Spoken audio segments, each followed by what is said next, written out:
All right, we're coming to you straight after the Trump-Xi summit, which has just ended, and already the headlines are flying, and the spin has begun in Beijing and Washington. This has been an incredible visit. I think a lot of good has come of it.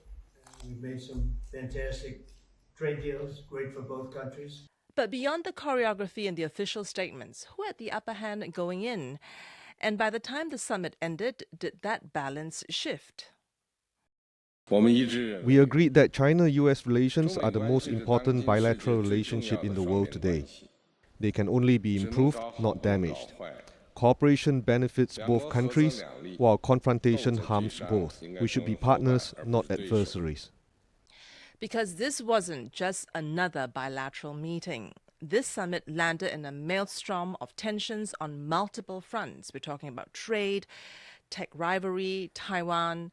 There was, of course, Iran and global energy crunch that was complicating everything. So let's get straight to it. What surprised, what actually moved the needle, and what this means going on from here. I'm joined now by correspondents in Beijing, Tan Si Hui, and in Washington, D.C., Nick Harper.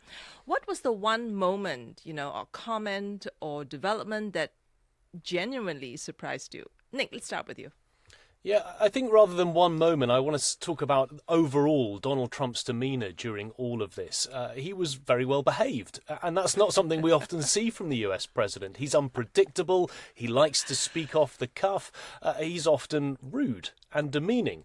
We didn't really see any of that during this trip. There were some off-the-cuff remarks, but they were all very warm, very hospitable, very cordial. He was playing a respectful guest on Chinese soil. I mean, he was in a very different situation from his normal state of affairs, where here in the United States he can say what he wants, he can bully who he wants. He didn't do any of that. And I think that was important for this trip. He probably had lots of advisors in his ear ahead of it saying, look, make sure you keep on friendly ground. He managed to do that. And I think that is important for calling this summit to some degree a success when it comes to maintaining relations, because Donald Trump, he played a very hospitable guest to that Chinese audience. So you're saying he was a good guest, was he? He was a very good guest. So wait, what surprised you? I mean, on that note, he mentioned Mr. Trump being very respectful. I think what surprised me was the Temple of Heaven. Mr. Xi appearing on a private tour with Mr. Trump, because previously many analysts had suggested that this summit will fall short of the enhanced state visit that we saw in 2017, especially amid a more tense political climate now. And back then, the Forbidden City was shut down. Mr. Xi took him around. So I was surprised that they had repeated such a respectful way of showing Mr. Trump around in the Temple of Heaven. They completely shut down access to the attraction. In fact, they shut it down for 2 days, and he had a private tour with Mr. Xi. And so that really shows the level of respect they want to accord Mr. Trump. And in fact, there was a higher level Vice President Han Zheng who greeted Mr. Trump on the tarmac when the Air Force One landed. And that was a higher level of respect than 2017 when a state councillor had greeted him. And so I really have to applaud China in terms of being able to stage such a respectful visit for Mr. Trump, knowing how he's like. He likes to be personable, he likes to be respected, and so they're likely trying to impress him so he could be possibly more cooperative, so he could gain, or rather China could gain some concessions. And all of this is in spite of how everybody says that China is and has the upper hand in talks. I think the Chinese really knew how to throw a party, right? I mean, Very much hosting so. him at the Temple of Heaven. This is Tiantan. I mean, it doesn't get really higher than that, does it? It is the Temple of Heaven. Exactly. I think that it was great. It was a beautiful backdrop. One thing that surprised me was, I suppose, Iran. Iran wasn't at the top of the agenda. That was a little surprising to me. Instead, it was Taiwan that became a lot more pointed. In fact, it was Xi Jinping's most blunt and direct statement throughout, I think, the 2-day summit. That, like Nick said, was very diplomatic. There were lots of warm and fuzzy statements. Did China get what it wanted for Taiwan? Did the U.S. position on Taiwan move at all? I think China did not get what it wanted for now because, in fact, Taiwan thanked the US for reaffirming its Taiwan policy that it has not changed because the Secretary of State, Marco Rubio, he had confirmed that Taiwan came up in talks, but the US policy remains unchanged. And this comes after Mr. Xi had issued that stern warning that the Taiwan issue remains the most important issue between the US and China and must be handled with care. The White House readout did not mention Taiwan, although a CNBC report did state that Mr. Trump will address the Taiwan question in the coming days. But all of this happened before Mr. Xi's tea chat at Zhongnanhai today, and that Zhongnanhai discussion is really more for sensitive issues where they can speak more frankly. And so perhaps Mr. Xi had nudged Mr. Trump today on the Taiwan issue on the second day. We may not know about that, but for now, I would say that China did not get what it wanted yet. And I would say, yeah, the United States remained firm. They remained committed to their position. I think the worry going into this from the US perspective was that Donald Trump might say something that was unscripted, that was off the cuff, that would suddenly shift the needle when it came to US foreign policy, it would rewrite decades of that standing firm US position with one off-the-cuff remark. Now, that doesn't seem to have happened. And I think in many respects we heard more from the Chinese side than we did from the US side, and perhaps that was tactical. They didn't want Donald Trump to engage on the issue of Taiwan, didn't really want him speaking about it, so perhaps he remained tight-lipped and allowed China to do the talking. But I think what has surprised US audiences is how direct President Xi's comments were, and so quickly out the gate on day one, just after those opening remarks during that initial session. Those remarks from the president were very much in the face of the United States, suggesting that conflicts could come in the future and really telling the United States to back off. Now, we know that that's China's position, but I guess we just hadn't heard it put quite so boldly, quite so bluntly by the Chinese president before. You're absolutely right, Nick. Yes, I think China's position has always been firm on Taiwan, but yes, this is very much in your face, up front and center. There were many things on the agenda to address in the two-day summit, but narrow it down for me, okay? Maybe the top one or two goals that each side was hoping to get out of this. I think we mentioned earlier Taiwan. Taiwan was definitely top of the agenda for China.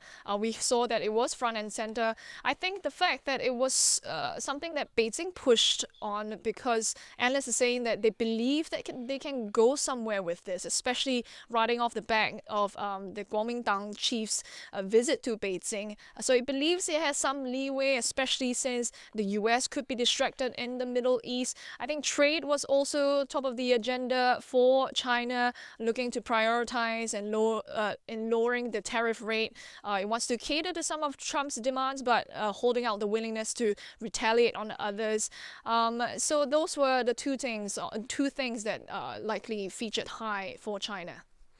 Yeah, I don't want to pick up on those deals. I think Donald Trump wanted to be able to come away with a big list of big wins. He loves that kind of splashy, performative type announcements that he can make. And I think it would have helped him to come away on the tarmac or on Air Force One or on social media to be able to say, these are all of the things that we agreed to.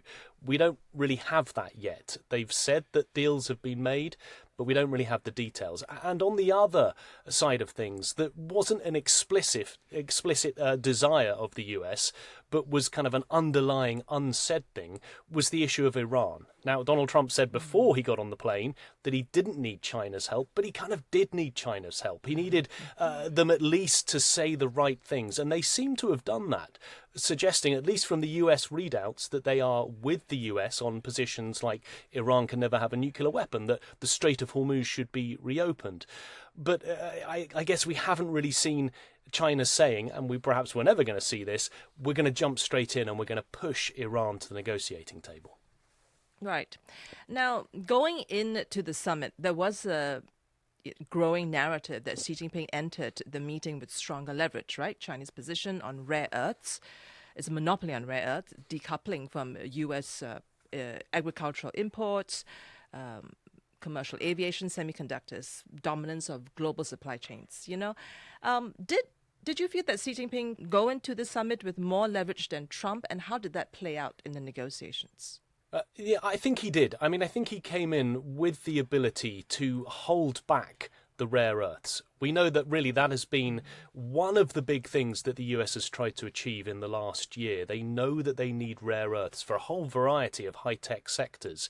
So we've seen the US president making deals around the world with lots of different countries, Malaysia, Thailand, Laos, Cambodia, even the DRC in the middle of Africa, doing deals with them in order for the US to get their hands on rare earths. And why have they done that? Because they know that China is not going to readily open the floodgates to those rare earths. Now, that's a really important thing that China had going into this, and we haven't seen, it appear, much movement from the Chinese saying they're going to open these up to the US. The one big card that the US had in terms of leverage was on those super high-powered AI chips that NVIDIA makes. We've seen some easing of export restrictions, allowing some lesser powered chips to China over the last year. But that was one thing that at least the United States had in their back pocket.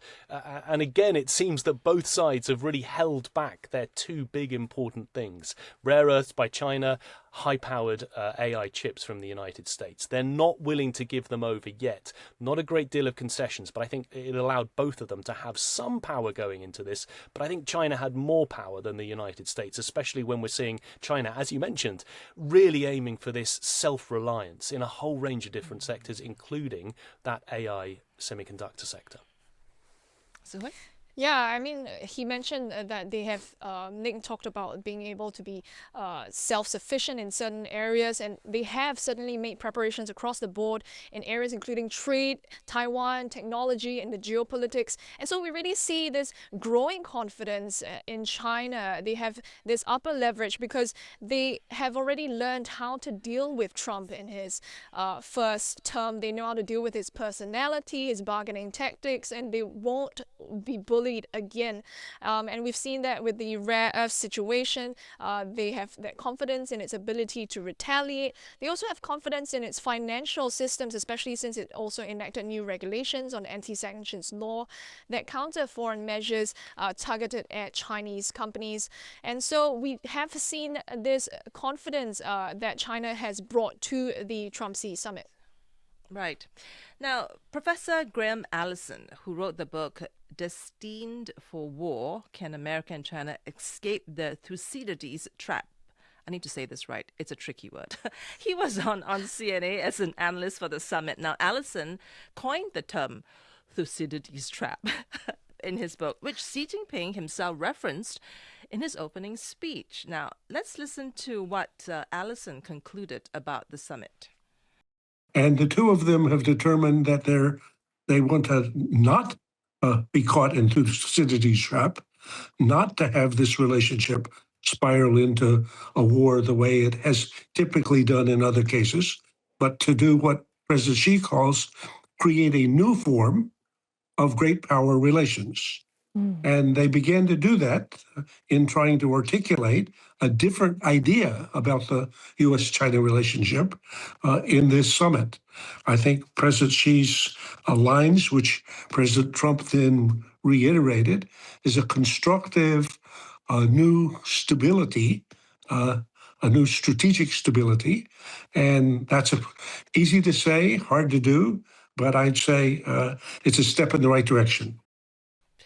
So what do you make of Professor Allison's observation about the summit? Si Hui? Yeah, I thought it was interesting because this term, Thucydides trap, it actually trended on Google. It really piqued the interest of netizens. It's talking about when a rising power threatens to displace a dominant state, the most likely outcome is war. And Mr. Xi really put this across to Mr. Trump that they want to be partners, not rivals, and that China's progress is compatible with making America great again. And so it's something I spoke about with analysts as well. And analysts are saying that this is an important step in the right direction because they both have come up with a new definition of the status of their ties, that constructive, strategic, stable relationship.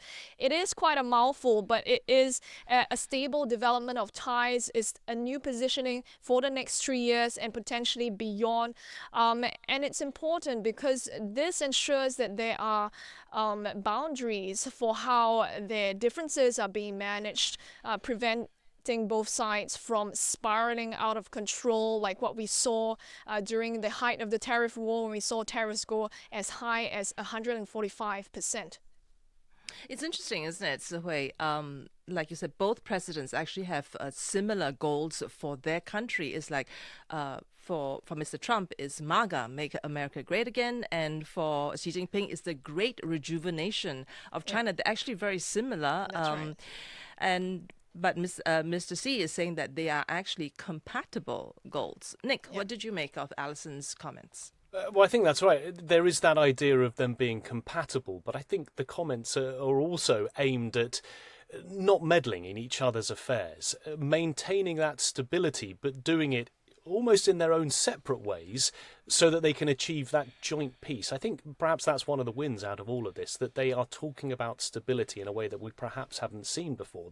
That seems to be one of the main focuses. They want to maintain long-term stability, so perhaps beyond even the end of Donald Trump's term in just under 3 years' time.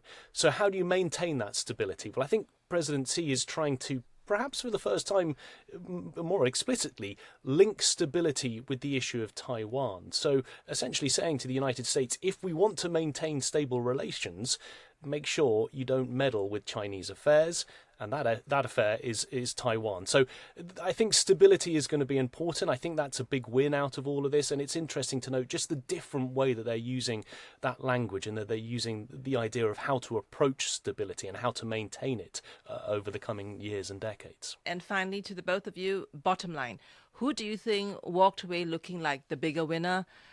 I don't want to say biggest loser. Bigger winner then. Well, I'd say it's a win for both. I think it's a small win for both if they're willing to make some concessions without hurting themselves in exchange for something that they would like to have. But again, I think it's crucial to remember what happened in 2017. Headline figure was $250 billion, but not all of it translated to concrete deals. So the real test is set for China and the US after the summit. And I'm looking forward to that meeting in Washington in September and also APEC meeting in November. Yeah, it's about what comes next, what deals get announced over the next 24, 48 hours. I feel, and I think the American public will feel this as well, that perhaps China came out as the bigger winner. I think what they did do very well is they played up the pageantry that Donald Trump likes, and I think by doing so, they nicely distracted him. It meant that he was able to look around and make lovely remarks about how wonderful China was, and perhaps ignore some of the deal-making that he came to get done. And I think Americans, as we head into this weekend and as all of the cable channels pick over the details of this win, they might see more of a win on the Chinese side. But I guess it'll depend on really the concrete details of those deals, if there were deals, and how big those deals were. Right, to that point, right, Nick, you're right. It wasn't so much a deal-making summit. To me, it looked a bit more like a stabilization summit. Like, the relationship was stable. It did not, blow up. There was no rupture. No major breakthroughs, though, but, maybe no escalation is success for now. I think the very fact it happened, the very fact that this summit happened, Yes. that it went well, and like you say, there was no blow up, there was no deterioration. I think that's very Right. That's an important. achievement in itself. Yeah, but we'll take it. We'll take it. All right, Nick, Si Hui, thank you for that. Lots to unpack. We'll be tracking this. The high-stakes Trump-Xi summit has ended. No dramatic reset, no clear rupture either. Both sides needed something from this meeting, and both sides will say they, and not the other side, got a better end of the deal, which means the real test starts now. In the weeks ahead, we'll be watching not so much the statements, but the follow-through. What changes, what stalls, and what quietly escalates. Potentially, that's where we'll find out who really came out ahead. Thanks for joining me on this episode of the CNA Correspondent Podcast. It's brought to you by Tiffany Ang, Ned Betivero, Craig Dale, Zikri Ayman, and me, Genevieve Woo. Bye for now.